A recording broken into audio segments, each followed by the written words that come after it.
in response to democracy, for a safe place to make an honest wage for honest work, for clean air and water, for freedom to say what needs to be said, and to go where one needs to go, for the self-determination of communities and individuals, for an end to war and the creation of a just peace.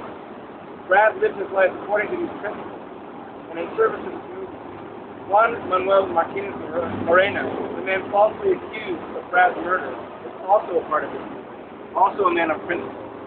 That Brad's murder is being used to railroad a fellow political activist is the most profound insult to his memory, and it is not the first time that his death has been used in such a way. In 2006, the people of Oaxaca rose up to assert these demands in the face of a corrupt governor, Luis Ortega. In the ensuing conflict, at least 23 Oaxacan citizens were murdered, Brad among them. Brad's murder drew international attention to the conflict, and then President Vicente Fox, rather than listen to the people of Oaxaca, used Brad's murder as a pretext to send in the army and crush the popular movement there. In July of 2008, a funding appropriations bill was passed by the U.S. Congress, authorizing funds for the Merida Initiative, also known as Plan Mexico. Due to pressure brought to bear by such groups as Amnesty International, Human Rights Watch, and the Community to Protect Journalists, and the tireless work of Brad's family and friends, language was included in that bill that called upon the State Department to report on the progress of the investigation of Brad Will's murder and ensure that a credible investigation took place. Many, if not most of us, thought this was a positive bill at the time, and that this would force the Mexican government to investigate the likely killers, the men seen clearly on Brad's final tape openly firing in his direction. But instead of an investigation, the Mexican government has continued to pursue the railroading of political activists.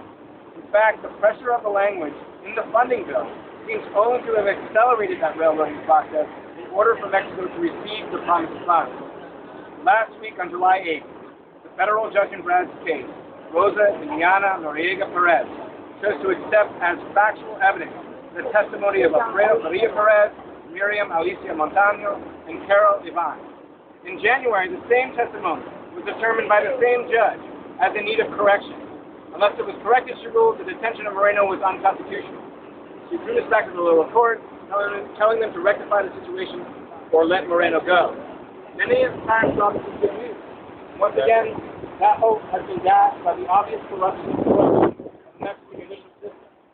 Nothing in any of the testimony has been changed, and yet now, this testimony, that same testimony, also has been accepted as factual evidence.